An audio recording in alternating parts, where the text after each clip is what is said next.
Oi, pessoal, estamos de volta para dar continuidade à nossa aula. Nós vamos continuar falando sobre o Regulamento Técnico de Manejo Pré-Abate e Abate Humanitário, que é a Portaria 365 de 2021.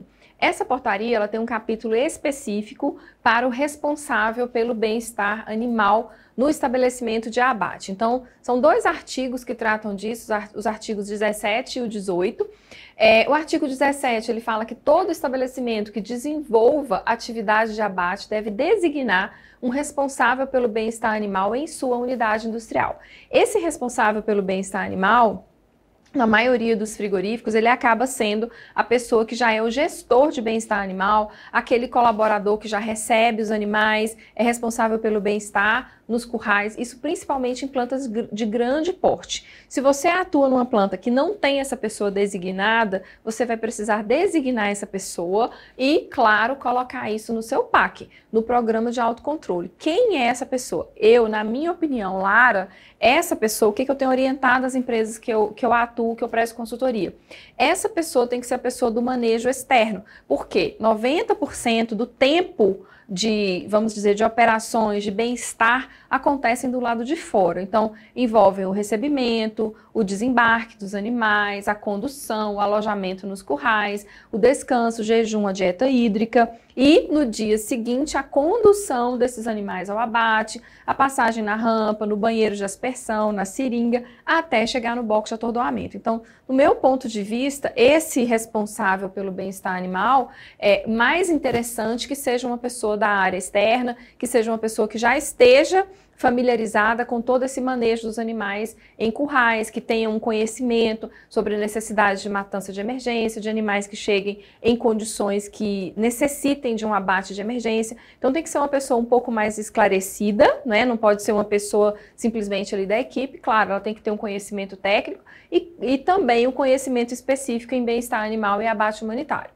O responsável, que é o próximo item, que é o artigo 18, o responsável pelo bem-estar animal deve ser capacitado no manejo pré-abate e abate humanitário das diversas espécies animais abatidas na unidade industrial e dispor de autonomia para a tomada de ações visando assegurar o bem-estar dos animais de abate e o cumprimento do contido na presente portaria. Então é o que eu acabei de falar, porque senão a planta, pode ser qualquer pessoa. Não pode ser qualquer pessoa no sentido de precisa ser uma pessoa que tenha conhecimento técnico, que seja capacitada em manejo pré-abate e abate humanitário.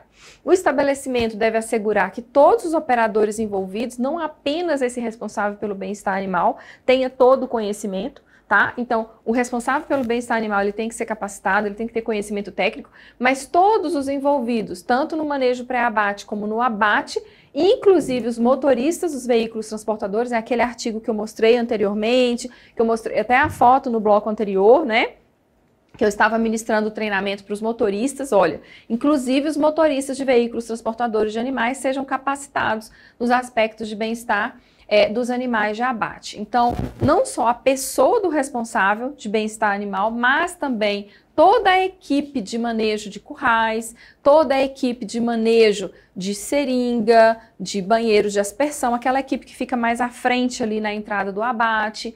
E ainda, quem realiza a insensibilização, a pendura, a sangria, todo mundo tem que ser capacitado, inclusive motoristas.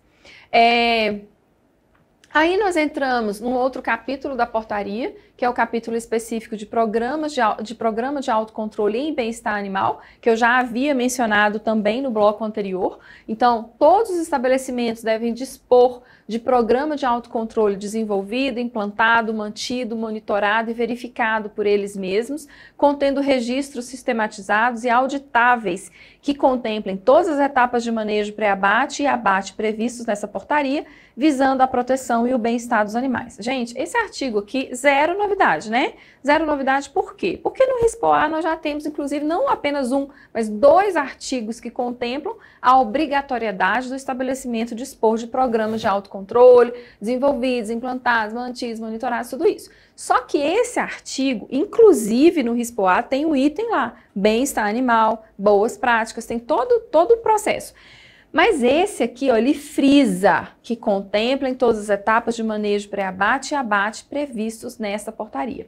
Então, esse programa de autocontrole é um programa específico voltado para manejo pré-abate e abate humanitário.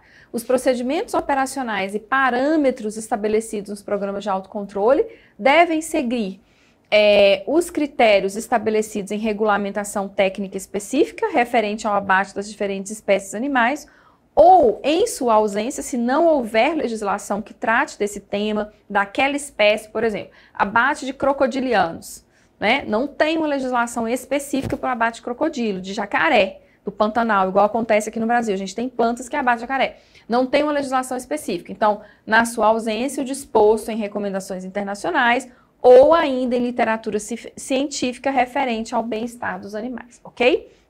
Então, esse programa ele tem que ser embasado. E no nosso caso, nós temos que atender, claro, a legislação que nós temos, que é a Portaria 365, Regulamento Técnico de Manejo Pré-Abate e Abate Humanitário.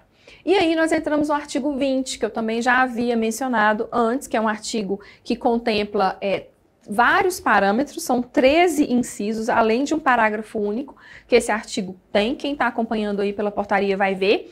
E ele contempla desde o momento lá na propriedade, lá na fazenda, lá no sistema de produção, na fazenda ou na granja, até o momento que o animal é de fato abatido, insensibilizado e sangrado.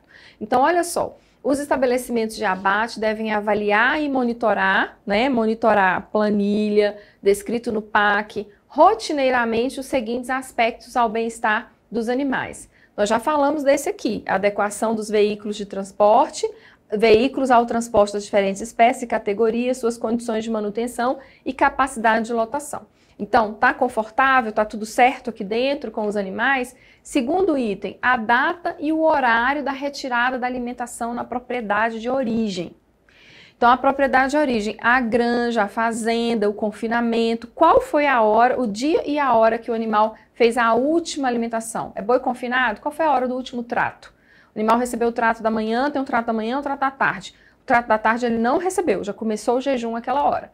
Ah, o animal é a pasto. Que hora que esse gado foi preso no curral para fazer o carregamento no dia seguinte? Né? Passou a noite no curral, passou a manhã no curral? Qual foi a hora que esse gado entrou ali? Ou seja, que ele começou o jejum de alimento sólido, tá, gente? Da alimentação. A gente não está falando de não beber água, não.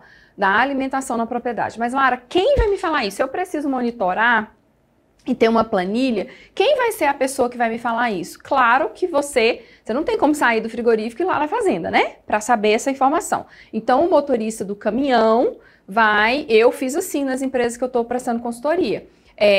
Elaboramos a planilha com as diversas informações que vão ser contempladas aqui nesse artigo, e o motorista do caminhão, quando vai buscar o gado, pega essas informações com a pessoa da fazenda, com o encarregado, a pessoa que está ali responsável pelo embarque, e ambos assinam a planilha. Então, essa planilha vem acompanhando aquele lote e chega para a gente no frigorífico, tá? Então, eu tenho que saber a data e horário da retirada da alimentação, a hora do início e do término do embarque dos animais. Então, quem vai fazer isso? O motorista. O motorista vai sair do frigorífico, gente, com essa planilha em mãos, ok? Então, tem todas as informações lá, o nome do motorista, você tem que colocar, a placa do veículo, o número de animais que foram embarcados, saiu da fazenda com tantos animais, tá? Tudo certinho, que horas que fez a última alimentação, qual foi o horário que iniciou o embarque, qual foi o horário que terminou o embarque.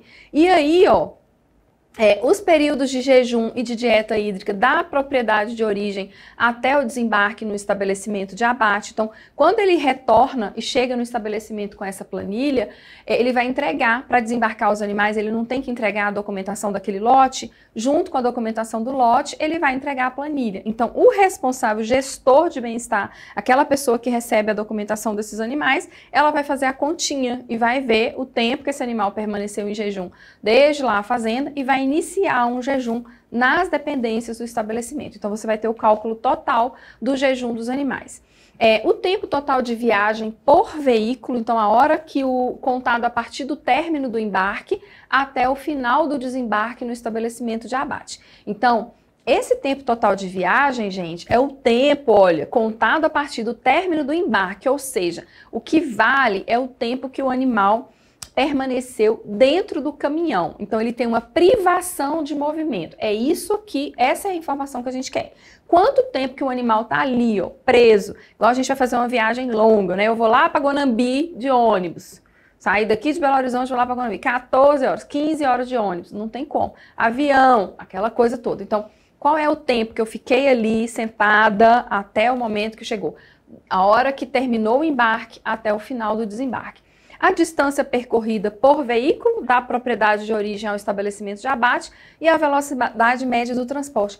Por que essa informação aqui é importante? Para a gente fazer um cálculo estimado, né, do tempo que demorou, a distância e quão rápido esse caminhão chegou, para a gente prever e fazer um cruzamento de dados com a ocorrência de contusões e de hematomas nas carcaças, tá? Então, se o motorista ele vai muito rápido, se ele não tem muito cuidado, se ele tem uma agilidade muito grande, vamos dizer assim, nesse trajeto, isso pode ocasionar um maior risco de contusões e de hematomas.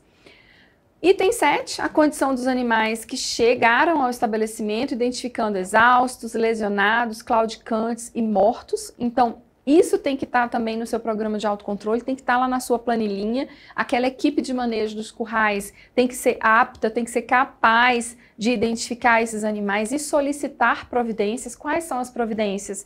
Informar a inspeção, informar a equipe de qualidade, para que a equipe de qualidade informe a equipe de inspeção para proceder à matança de emergência, caso seja necessário, tá? E por último, dessa parte de manejo pré-abate, os procedimentos de manejo dos animais nas operações de transporte, desembarque, descanso e condução até o momento da insensibilização. Gente, resumindo, falando português claro agora, né, mandando a real para vocês. O caput desse artigo fala que os estabelecimentos têm que avaliar e monitorar, tá? Esse artigo são 13 itens mais o parágrafo único. Então, tudo aquilo que está escrito lá no artigo 20 significa que você tem que ter um registro auditável, você tem que ter uma planilha. Essa informação ela tem que estar em algum lugar, tá? Então, isso aqui tudo, como que está sendo o manejo, está sendo adequado, então o animal está caindo, está machucando, como que está o estado de conservação de piso, onde esse animal transita, qual foi o tempo de jejum, essas operações foram feitas de acordo, conforme ou não conforme, tudo isso tem que estar descrito na sua planilha, ok? Pessoal, estamos de volta com a nossa aula de operações pré-abate de bovinos e nós vamos abordar agora o manejo pré-abate no frigorífico. Bom, a primeira coisa é a definição do manejo pré-abate. A portaria 365, ela define os procedimentos humanitários de manejo pré-abate e abate como o conjunto de operações baseadas em critérios técnicos que assegurem o bem-estar dos animais, desde o embarque na propriedade de origem até o momento do abate, evitando dor e sofrimentos desnecessários. O manejo pré-abate no frigorífico ele é muito importante, né? Porque esses animais eles vão chegar já cansados, né?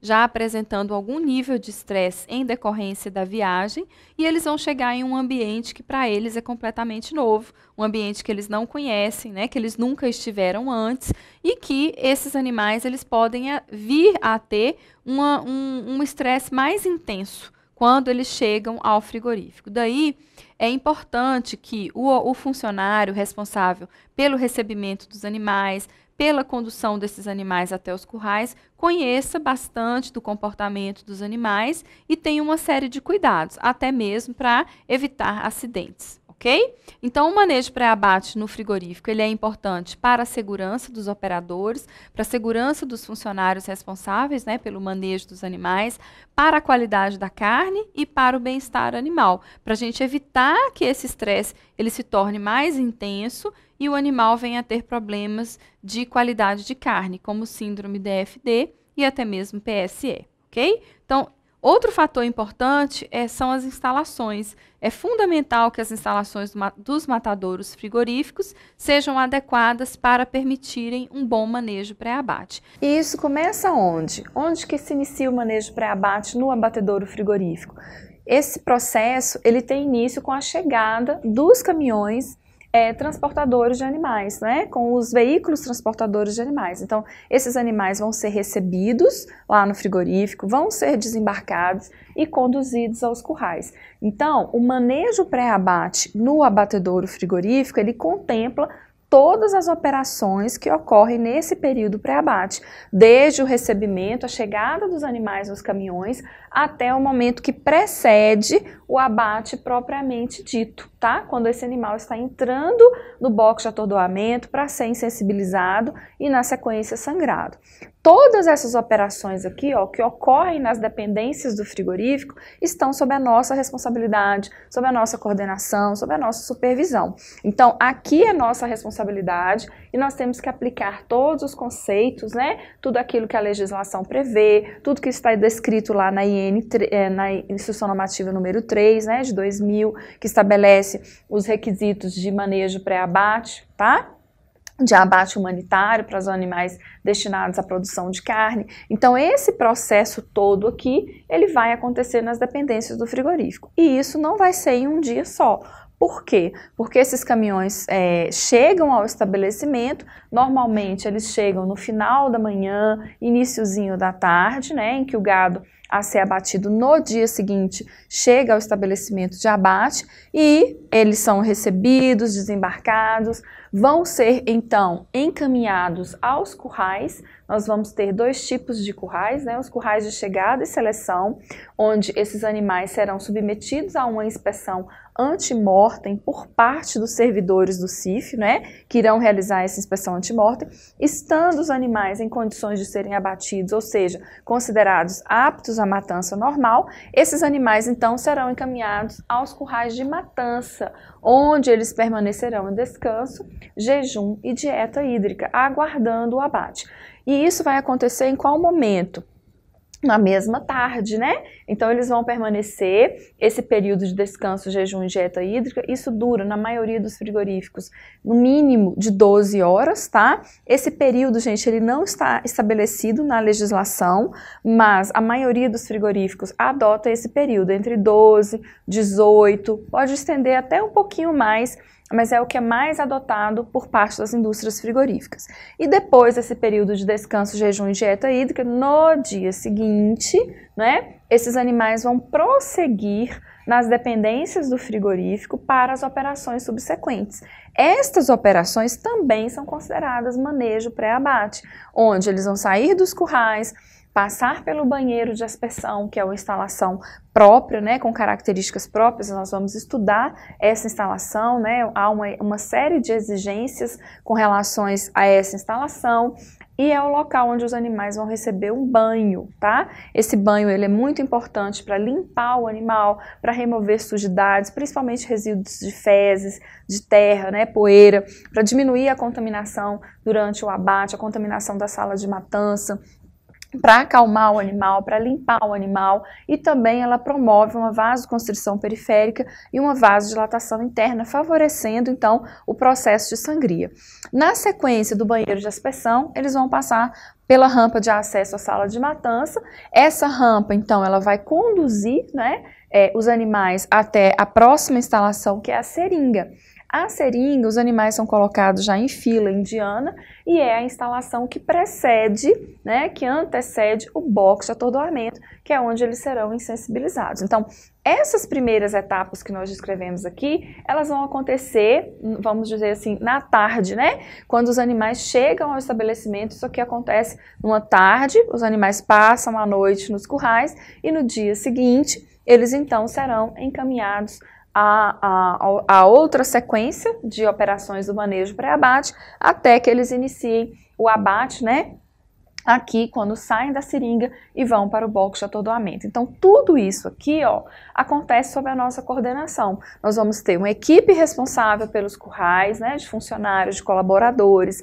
Essa equipe, ela precisa ser treinada, ela precisa conhecer as técnicas de manejo, né, de abate humanitário, ou seja, para não promoverem sofrimento dos animais, para não provocar nenhum tipo de contusão, de hematoma, tá? A mesma coisa a equipe dos os currais propriamente ditos, e essa equipe também responsável pela condução dos animais. Então, o nosso trabalho relacionado ao manejo pré-abate no abatedouro frigorífico é justamente acompanhar essas etapas, monitorar essas etapas todas, treinar a equipe, né, monitorar essa equipe também com relação ao cumprimento, né, desses procedimentos de manejo pré-abate, e assim, claro, a gente vai assegurar não apenas o bem-estar animal, né, mas também a qualidade da carne, uma vez que esse manejo pré-abate, quando ele ocorre de forma inadequada, ele pode causar consequências para a qualidade da carne, né, do ponto de vista tecnológico, carnes PSE, DFD, e ele também pode provocar perdas diretas devido a contusões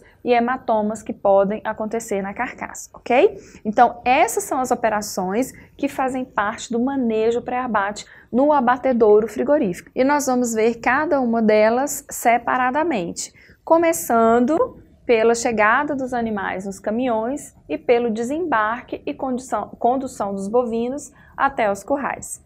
Bom, então nós vamos ver essas operações aqui.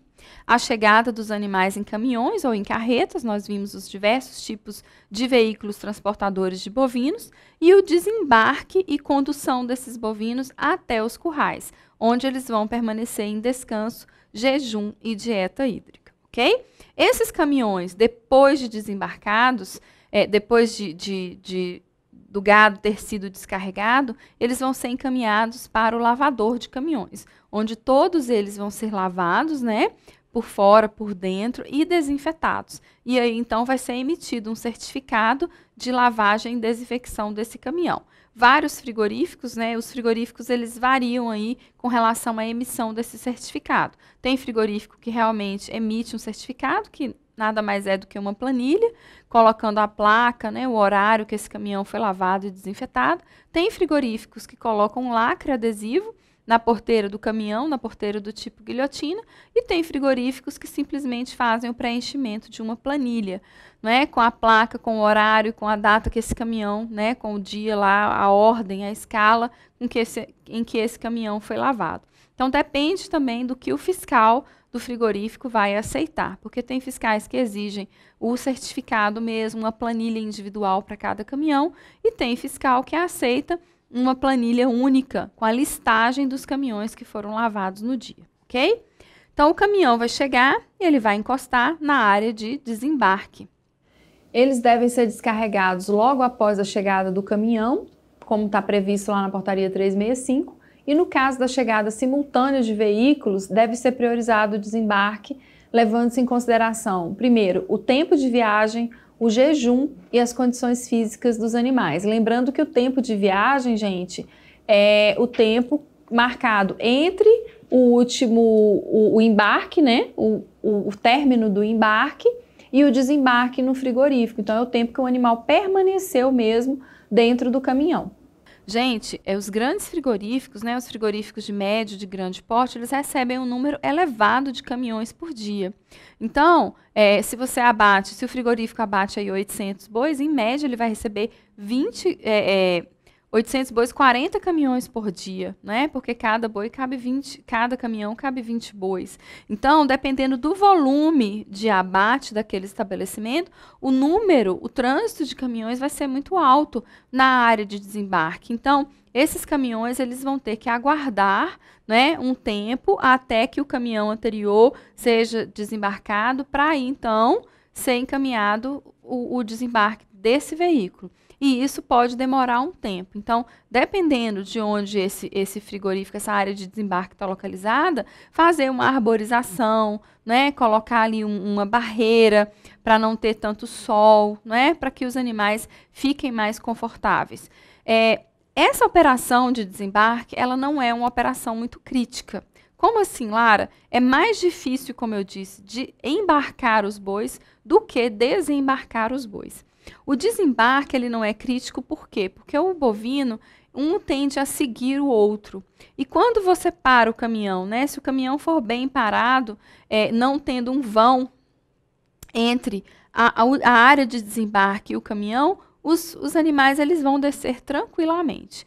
ok? Então, esse desembarque ele é tranquilo, ele é relativamente rápido, desde que não tenha pessoas, distrações, né, objetos, nada que possa distrair os animais dessa operação de desembarque.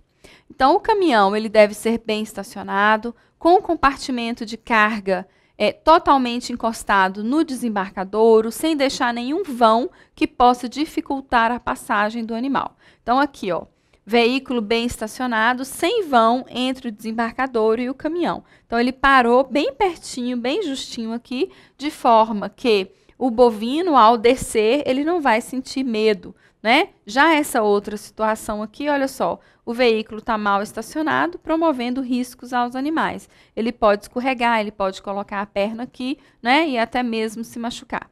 Então, nesse momento do desembarque, deve ser feita também a abertura total das porteiras verticais, das porteiras do tipo guilhotina, né, do veículo, para diminuir o risco de contusões no dorso ou no cupim. É importante a verificação do funcionamento dessas porteiras do tipo guilhotina. Por quê? Porque ela tem tipo uma travinha, né? Se ela não ficar bem travada, às vezes na movimentação, os animais estão ali, né, naquela coisa ali para descer, e aí eles movimentam a carroceria e essa porteira, ela desce sozinha. Então, ela tem que ser travada, né? Tem uma corda ali, uma corrente que você puxa, trava, e aí os animais vão descendo aos poucos, calmamente. É importante que a pessoa que recebe esses animais e faz o desembarque seja também uma pessoa calma, uma pessoa tranquila, né? Porque o gado, ele sai sozinho, desde que não tenha distrações, desde que não tenham objetos ali no caminho, né, dificultando a movimentação desses animais. Então, não tem, assim, maiores dificuldades no desembarque de bovinos. O que a gente tem uma maior dificuldade é no embarque, porque o animal não enxerga uma saída. Já aqui não, é fácil. Vários frigoríficos o ideal é que tenham essa área de desembarque já, né, bem ou mais fechada possível, para não ter essas distrações aqui nas laterais. Dependendo da situação, ela é aberta, tem pessoas passando aqui nessa área, de um lado, do outro, e aí isso pode levar o animal a se distrair e dificultar a saída de dentro do caminhão. Então, esse funcionário responsável pelo recebimento dos caminhões boiadeiros, ele já tem que ter essa tranquilidade e fazer uma checagem antes da área de desembarque, né? Às vezes fica lá uma mangueira, fica lá, tava lavando os bebedouros com aquelas vassouras, com aqueles esfregões, né, mais rígidos. Então a vassoura ficou aqui, o esfregão ficou aqui, ou estava sendo feita algum tipo de manutenção nos currais mesmo, ou na área de desembarque, ou trocando uma lâmpada, enfim. Às vezes são feitas pequenas manutenções na área de desembarque ou na área dos currais e sobram objetos aqui, escada, né, alguma ferramenta, alguma coisa que fica aqui. Qualquer coisa que tiver presente nessa área de desembarque vai dificultar essa operação, vai servir de distração para o animal e até mesmo vai provocar uma reação de aflição no animal, porque isso pode provocar uma reação de medo no bovino, tá? Porque a gente tem que pensar que é um ambiente que ele não conhece, né? Ele está chegando em uma instalação nova que ele não conhece e é normal que o animal sinta medo, ok? Oi, pessoal, estamos de volta para dar continuidade à nossa aula amarela. Vamos falar agora sobre o desembarque e a condução dos bovinos. Então, o desembarque é uma operação muito mais tranquila, muito mais fácil, entre aspas, do que o embarque. O embarque chega um determinado momento que os animais começam a dar aquela travadinha, né? Porque o bovino é um animal gregário, então ele sempre vai seguir o animal que está à frente e vai chegar um determinado momento que aquele caminhão está cheio, né? Já está ali no final do carregamento, que os animais vão apresentar uma certa resistência a entrar no caminhão. E isso acaba tornando o processo um pouco mais lento, um pouco mais demorado, porque a gente tem que ficar esperando ali o time do animal para não usar choque, para não causar nenhum tipo de sofrimento ao animal. Já o desembarque é uma operação mais muito mais fácil, muito mais tranquilo. Então a gente descarrega um caminhão, uma carreta boiadeira assim em pouquíssimos minutos. Um caminhão boiadeiro convencional, a gente consegue descarregar aí em 57, 58. Eu tenho um vídeo de caminhão boiadeiro descendo todos os bois, tá? Machos, com 53 segundos. Então, é um manejo, é uma operação muito mais tranquila, se for feita corretamente, se tiver uma estrutura adequada, do que o embarque, ok? Então, no desembarque, normalmente os bovinos se movem facilmente, seguem uns aos outros, mas podem interromper esse movimento quando há um posicionamento incorreto do manejador, barulho ou pontos críticos nas instalações. Então, no momento do desembarque, a gente tem que ter alguns cuidados, não ficar ali na frente dos bois, não ficar fazendo movimentos bruscos, não ter objetos espalhados na área de desembarque, ter uma boa iluminação, não é?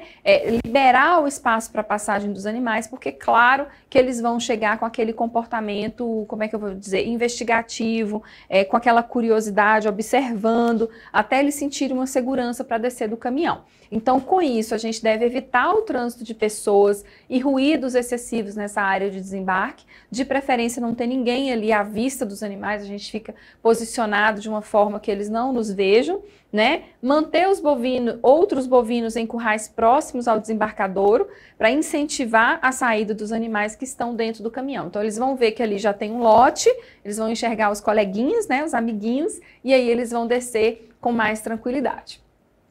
É ideal que os animais desçam a passo, sem correria e mantendo contato visual entre eles.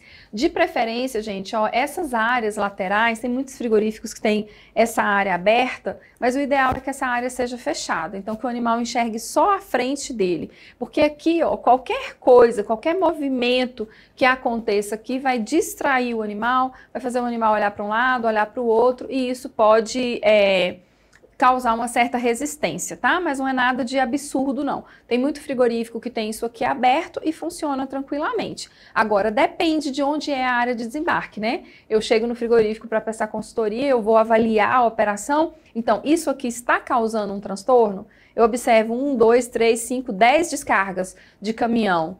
Quantas dessas tem problema? Qual é o tempo que está gastando? Está sendo um desembarque rápido, tranquilo? Não está interferindo no processo? Então, não tem por que fechar, né? Pode permanecer aberto. Agora, se eu estou numa planta que aqui do lado tem uma área grande de movimentação de carreta, de pessoas, tem ruído, tem operações acontecendo aqui do lado, lavador de caminhão, gente passando para lá e para cá, os animais vão apresentar resistência para descer. E aí sim eu recomendo fechar. Então a gente não vai simplesmente ir lá e falar como que tem que ser. Eu vou avaliar a situação, tá? O manejo calmo com animais desembarcando sem pressa previne lesões laterais. O que é lesão lateral? O boi esbarra, ó, na hora de descer. A anca, aqui essa região, tanto que a gente encontra contusões, hematomas lá na sala de matança, a região da paleta, da costela, a região do traseiro, ocasionadas pelo trauma contra as instalações, ou a porteira do caminhão ou a área mesmo de desembarque, tá? O local de desembarque deve ter uma estrutura compatível com o tipo de veículo transportador. Então, olha esse aqui, olha essa área de desembarque, tá vendo? Ó, isso aqui era aberto e aqui também era aberto, era de tubo, já foi fechada. Por quê? Porque isso aqui é uma área de trânsito. Então, dependendo de onde está localizada essa área de desembarque, o ideal é você fechar, porque aí o animal não vai ter esse contato visual com o que está acontecendo lá fora e ele vai descer calmamente, tranquilamente, tá? Então, essa estrutura compatível é uma rampa, a inclinação, é o piso, aberturas, a altura dessa rampa para ser compatível com a altura do veículo que está trazendo os animais, tá? Facilidades para o desembarque e o recebimento dos animais. A norma de bovino fala lá no capítulo 1, que é o capítulo de instalações e equipamentos, que a rampa de desembarque ela deve ter um declive máximo de 25 graus e ter antiderrapante. Hoje a gente sabe que o animal ele não gosta de subir nem de descer. Então, o ideal é que não haja rampa, que esteja no mesmo nível do piso do veículo transportador, da carreta ou do caminhão boiadeiro, tá? Mas se for necessário que tenha uma rampa, gente, essa rampa tem que ser suave. É preferível que ela seja mais longa com uma inclinação menor do que uma rampa curta com uma inclinação alta. Os animais têm mais resistência com rampas curtas e de alta inclinação do que com rampas de baixa inclinação e longas, tá? O artigo 88 do regulamento também trata sobre isso. O estabelecimento é obrigado, gente, não é por favor, não é por gentileza, não é se quiser, não, obrigado a tomar medidas, adotar medidas para evitar maus tratos aos animais, aplicar ações que visem a proteção e ao bem-estar animal, desde o embarque na origem até o momento do abate. Então, isso só vai reforçar o que nós já temos, né? O que hoje nós temos, que é a portaria 365 de 2021, que é uma portaria específica do Regulamento Técnico de Manejo Pré-Abate e Abate Humanitário e os métodos de insensibilização aprovados para uso nos estabelecimentos de abate pelo Ministério da Agricultura, Pecuária e Abastecimento. Então, não tem como a gente falar de manejo pré-abate, não tem como a gente falar de abate humanitário sem falar dessa portaria aqui, ó. Vou colocar esse slide várias vezes na aula, só para lembrar vocês que a gente está falando dessa legislação específica, tá? Então, segundo esse regulamento, essa portaria 365, que é o Regulamento Técnico de Manejo Pré-Abate e Abate Humanitário, os estabelecimentos de abate devem dispor de instalações e equipamentos apropriados ao desembarque dos animais nos meios de transporte. Gente, tem que ter a rampa, tem que ter o piso antiderrapante, tem que ser uma altura compatível, como a gente viu a do veículo que está trazendo os animais.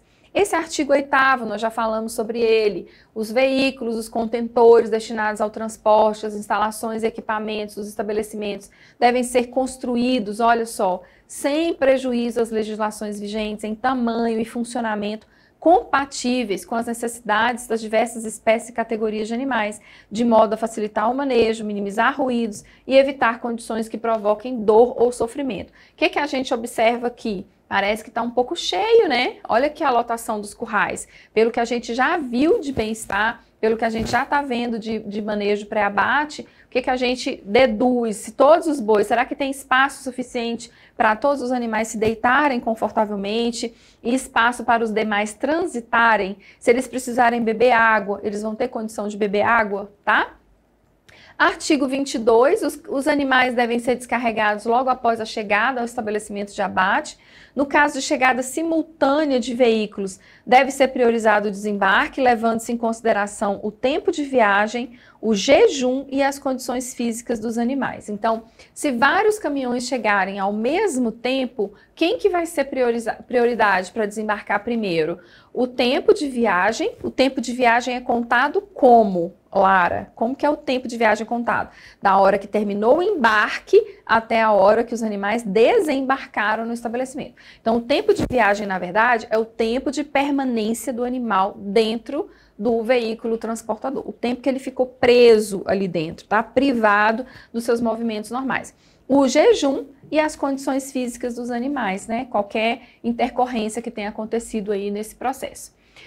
Os animais que corram o risco de se ferirem mutuamente devido à sua espécie, sexo, idade, categoria ou origem devem ser mantidos em locais separados. Então, gente, se a gente receber um lote e esses animais começam a brigar, tem animal com chifre, tem animal sem chifre, tem um animal mais agitado, que está o tempo todo dando chifrada, incomodando, machucando os demais, então esse animal deve ser separado dos demais e de preferência colocado assim, ó, de forma que ele mantenha, porque são animais gregários, de forma que ele mantenha um contato visual com aquele lote.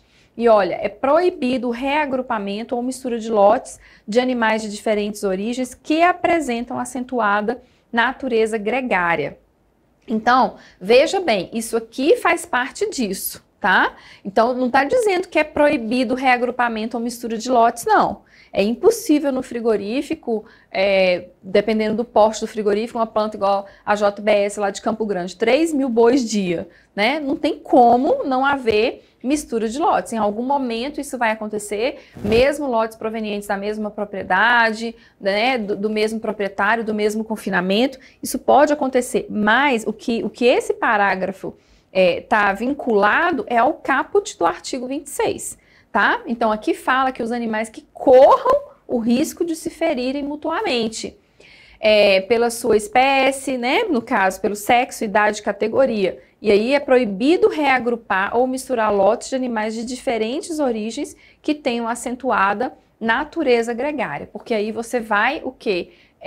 Facilitar, você vai incentivar, vamos dizer assim, que isso aqui aconteça, ok? Que esse comportamento, porque eles são de origens diferentes, eles já estão tendo esse comportamento, então isso vai piorar, você vai agravar uma situação de disputa, de briga, de perseguição, igual os bois têm, os machos têm dentro do curral, tá bom? Artigo 24. Os animais cujos veículos de transporte sofreram um acidente ou passaram por problema durante o trajeto devem ser priorizados na sequência de abate. A gente já viu isso anteriormente também. E olha, nesse caso, os estabelecimentos devem comunicar ao serviço oficial a chegada de animais em estado físico que requeira o abate de emergência. Como eu disse, quem vai fazer essa comunicação? Essa comunicação pode ser feita pela equipe de manejo do curral, ela pode ser feita pelo próprio controle de qualidade, tá? Mas informar a equipe de inspeção que é necessário que seja feito um abate de emergência. Todo animal destinado ao abate deve ser submetido a procedimentos humanitários de manejo pré-abate e abate. Então, esse é o artigo 5º, que contempla tudo, né? Não tem como, a partir do momento que você está em um estabelecimento de abate, ele tem que ser submetido ao bem-estar, ao manejo pré-abate, ao abate humanitário de forma adequada. Olha só, aproveitando aqui a foto, ele está só marcando, viu, gente? Isso aqui não é para cutucar os bois, não. É para fazer uma marcação de lote, que é uma tinta. Lá ele usa uma tinta prateada. E olha o que eu falei, quando essa lateral é aberta, tá? Então, é normal que o animal saia olhando. Então, qualquer coisa que tiver nas laterais vai chamar a atenção do animal. Outra coisa, o que a gente pode ver aqui que melhoraria o manejo? Olha essa porteira. Tá vendo? Essa porteira poderia estar presa aqui, ó, pegar uma trava ou até mesmo uma corda, algum dispositivo que prendesse essa porteira aqui para facilitar a descida dos animais. Porque senão, ó, corre o risco de todo animal que descer esbarrar na porteira. E aí você vai ter contusão e você vai ter hematoma.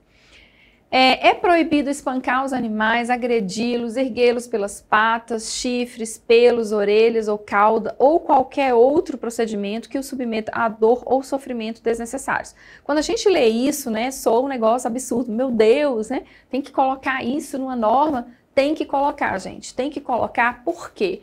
Para que serve a legislação? A legislação serve para regular, para regulamentar uma atividade. A empresa pode tudo aquilo que a lei não proíbe, tá? Então, tudo aquilo que não está escrito é proibido, que não está regulamentado, que não está escrito no papel, teoricamente, né? Desde, claro, que não coloque em risco, não infrinja outras normas, mas teoricamente não tem como o fiscal, se isso aqui não tivesse escrito dessa forma claramente, como é que a fiscalização, o órgão fiscalizador vai enquadrar aquela empresa numa legislação, tá? Então, quanto mais artigos tiverem dessa forma, sendo bastante específicos, porque quem trabalha em frigorífico sabe, né? A criatividade do pessoal de curral, de manejo. Eles falam assim, doutora, mas eu estava puxando, foi pela cauda, aqui tá falando que não pode pela pata, pelo chifre, pela orelha, mas eu estava puxando pelo rabo, aqui não fala rabo. É nesse nível. Então, por que a norma tem que vir toda mastigadinha, tudo escrito bonitinho? Para não correr o risco do funcionário, do colaborador, né, ou da empresa responder algo dessa forma. O embarque, desembarque e condução devem ser efetuados com o uso de instrumentos que não provoquem lesões, dor ou agitação desnecessárias, tais como bandeiras, chocalhos, tábuas de manejo, ar comprimido e similares. No caso de bovino, gente, a ferramenta, o auxílio de manejo, o utensílio de manejo, o dispositivo de manejo, adoro dispositivo, que a gente mais usa são as bandeiras, né? São as bandeiras. Então, a bandeira é a ferramenta que a gente mais usa. Chocalho, tábua de manejo e ar comprimido a gente usa muito para suíno, mas para boi acaba sendo a bandeira. É vedado o uso de instrumentos pontiagudos ou chicotes durante o embarque, transporte, desembarque e condução. Então, olha só, instrumentos pontiagudos, gente, é o famoso ferrão. É aquele pedaço de pau que você dá uma rodadinha ali no curral, debaixo ali na área de desembarque do caminhão boiadeiro, você acha um, sempre usado para cutucar o animal, tá? Então, esse tipo de ferramenta já não pode ser utilizado, olha, é vedado, proibido, então abolido. A gente não pode ter isso nem na parte de embarque, tá? Então, orientar as fazendas, comunicar às fazendas que isso vai ser usado, pode fazer um e-mail, uma cartilha, alguma coisa assim. Inclusive, na internet, no site do Ministério da Agricultura, tem várias cartilhas de manejo, né, de embarque, de transporte, que a gente pode encaminhar para os nossos fornecedores, tá? E nada disso é permitido. Agora, excepcionalmente, olha a palavrinha, excepcionalmente, nos animais que se recusem a mover, será permitida a utilização de dispositivos, olha aí, dispositivos que eu adoro, produtores de descargas elétricas de forma complementar aos instrumentos rotineiramente utilizados na condução ou desembarque, desde que observados os seguintes critérios. Então, traduzindo, gente, posso sair usando choque à torto e à direito? Não. Quando que o choque vai ser utilizado? Excepcionalmente, nos animais que se recusem a mover. Então, eu já, de forma complementar, então, eu já tenho que ter usado, eu já tenho que ter tentado com outro auxílio de manejo. Eu tenho que ter tentado com a bandeira. Boi responde muito ao estímulo sonoro, a voz, tá? Voz. Suíno é bater palma, a gente usa bater assim na perna, né? Sacudir um saco de ráfia, uma lona. O suíno responde muito bem a esses estímulos, até porque ele já está acostumado com isso lá na granja. Agora o boi não.